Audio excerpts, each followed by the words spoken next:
last year I uploaded a tutorial for the Sunburst granny square, which is quite a popular square in the online crochet community. I had quite a lot of comments asking how to make the Sunburst part of the square bigger and not just add extra rounds to it to make the square bigger.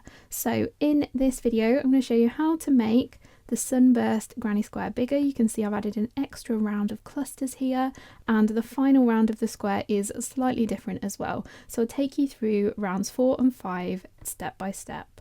So before following this tutorial, work rounds 1, 2 and 3 of the original Sunburst granny square pattern. If you want a link for that, I'll link it up on your top corner of your screen here and also down in the description. Next we're going to join our new colour exactly the same as we did with round 3. So I'm going to put my crochet hook into a chain space and lay my yarn of my new colour over the top and pull up a loop.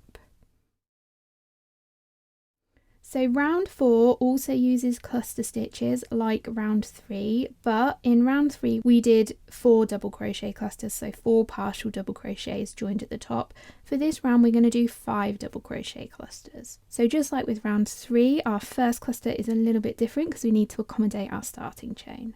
So start by making 2 chains, 1, 2, so that chain of 2 counts as our first partial double crochet. Then we're going to make 4 more partial double crochets into the chain 2 space. So there's my first partial double crochet, second partial double crochet, third partial double crochet, and the fourth partial double crochet. So if we include our starting chain of 2 here, that counts as a partial double crochet. I've got 1, 2, 3, 4, 5 partial double crochets worked into the same chain 2 space. I've got 5 loops of yarn on my crochet hook. To finish off this first cluster stitch, yarn over and pull through all 5 loops. Next, chain 3, 1, 2, 3. And then into the next chain 2 space we're going to work a 5 double crochet cluster. So I'm going to work a partial double crochet, 1, 2, 3, 4, 5, and this time you should have 6 loops on your hook. 1, 2, 3, 4, 5, 6. Yarn over and pull through all 6 loops there.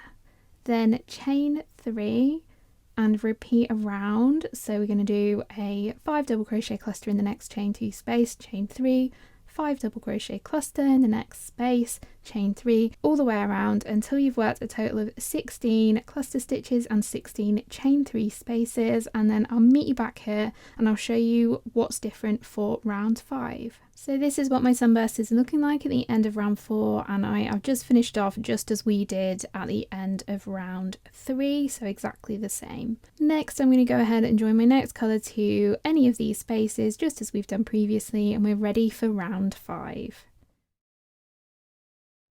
Start round 5 by making a chain of 4, 1, 2, 3, 4.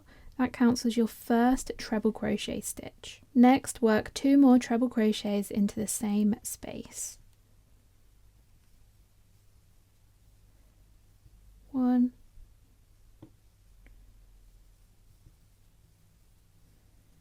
2. So into the next space we're going to work 4 double crochets. So 1,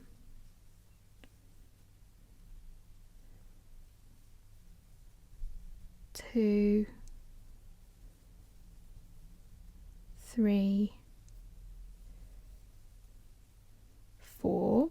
Then into the next chain 3 space we're going to work 4 half double crochets. So if you've not come across a half double crochet before, we yarn over, hook into the space, yarn over, pull up a loop. We should have 3 loops on the hook, yarn over, pull through all 3 loops.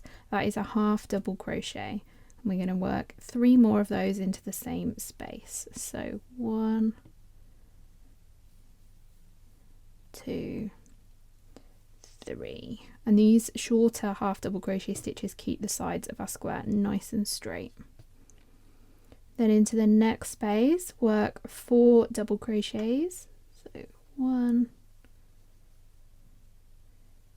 2, 3, 4. Then into the next space we're going to work a corner group, which is the same as the original Sunburst granny square, so 3 treble crochets. 1, 2, 3. Then 2 chains to make our corner space. Then 3 more trebles into the same space. So I'm working in that space there. 1, 2, 3. So now we're going to repeat the steps from down here and round. So into the next space is 4 doubles, then in the next space 4 half doubles, then in the next space 4 doubles, then in the next space that corner group of 3 trebles, 2 chains and 3 trebles. We'll repeat that around until we've got a square shape, and then I'll meet you around here and we'll finish off this final corner together. So I've continued working around my square, repeating those sides and corners of the square, and I've just done a group of 4 double crochets, and my next space is where I join my yarn at the start of the round. So to finish off this final corner group, because we've only got 3 trebles here instead of 2 groups of 3 trebles, we're going to work 3 more trebles into that final space. 1, 2, 3. And then I'm going to do 2 chains for that final corner, and then I like to finish off my granny squares with an invisible join, which I showed in the previous tutorial, so I won't bore you by showing it again. So I hope you've enjoyed this update to a previous tutorial. I'll pop a playlist on your screen of some other granny square patterns I've got, and also a playlist of lots of different ways of joining granny squares, because if you're granny square obsessed like I am, you will love the rest of the content on my YouTube channel. I'll see you again next week for another crochet tutorial.